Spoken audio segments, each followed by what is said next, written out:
We need to find our power by living in the moment if we want to transform our lives as intuitives.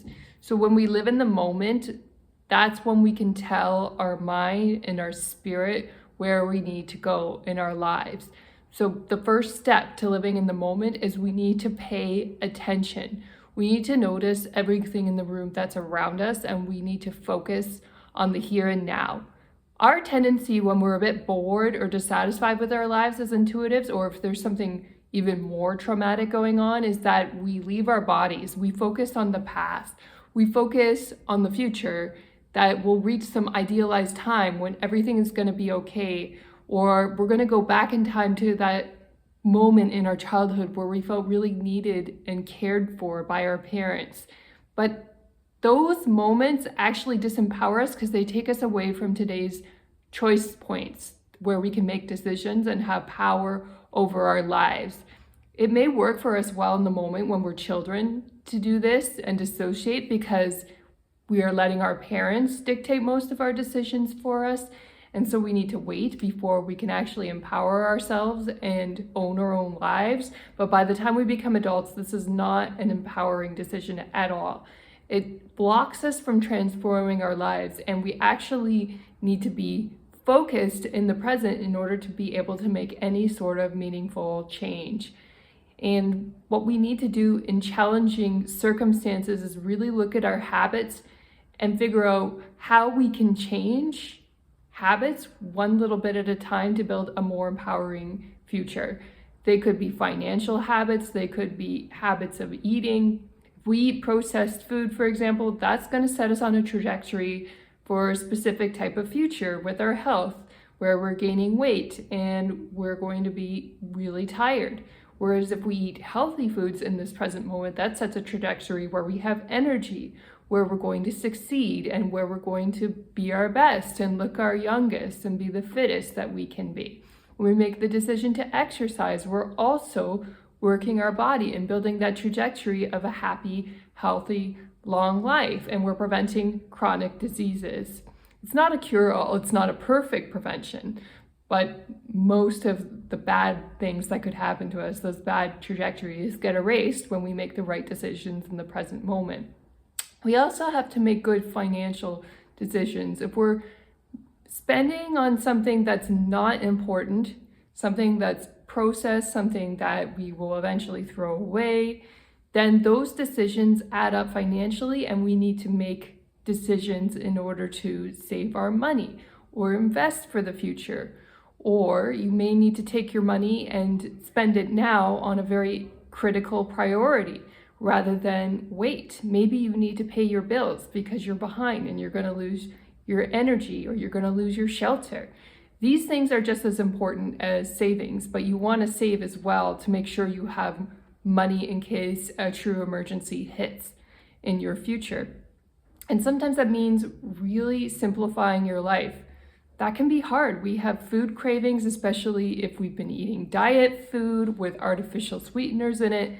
What happens over time is it messes with our brain. It messes with our body's capacity to say, I'm full. So when we have artificial sweeteners and the calories don't match the sweetness, what happens is our body actually thinks we're running on empty. It gets confused and it reads the signal wrong, and we actually get more hungry and want to eat more. So even though in that moment where you're having the artificial sweetener, you're not getting the extra calories, your body will be programmed to get more calories later because it's confused. So it's really important to avoid things like Diet Cokes or sweeteners in your foods.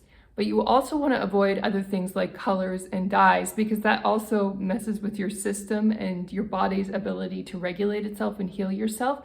And if you've been eating healthy for the most part and exercising, but you're not losing weight and even your sleep is good, that might mean that there's a particular food in your diet that has processed dyes or processed things in it like Doritos, that you just need to cut that now and really be religious about it.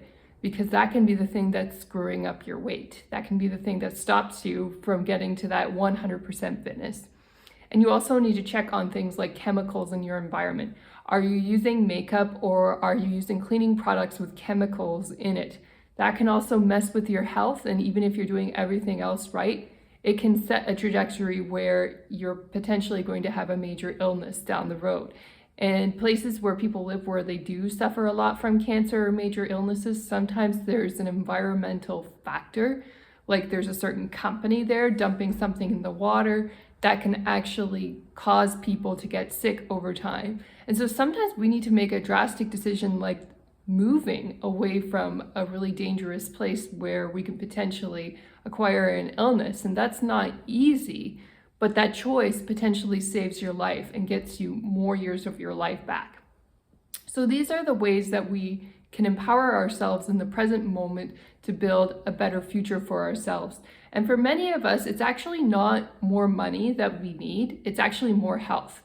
We need to really break our habits with negative foods in order to make sure we've added more years of life, and they are better quality years of life, not ones that are spent sitting disabled in a nursing home, right? That's what everybody fears when they're aging. And the more we indulge in processed food, the more we sit on the couch, the more we smoke, the more we drink alcohol and those things, the more likely we're going to end up in that nursing home one day or in pain in hospital when we're aging, because we've actually built up a chronic disease in our bodies. And even if you're rich, if you end up like that, it really decreases the quality of your life and it cuts your life early. So we actually need to be a little bit more cautious with our financial resources. We need to make sure we're spending on things that are actually important to us. There are expensive purchases that are critically important and can be justified. And we need to make sure that we have those resources available when we're ready, and yet we're also thinking about saving for retirement.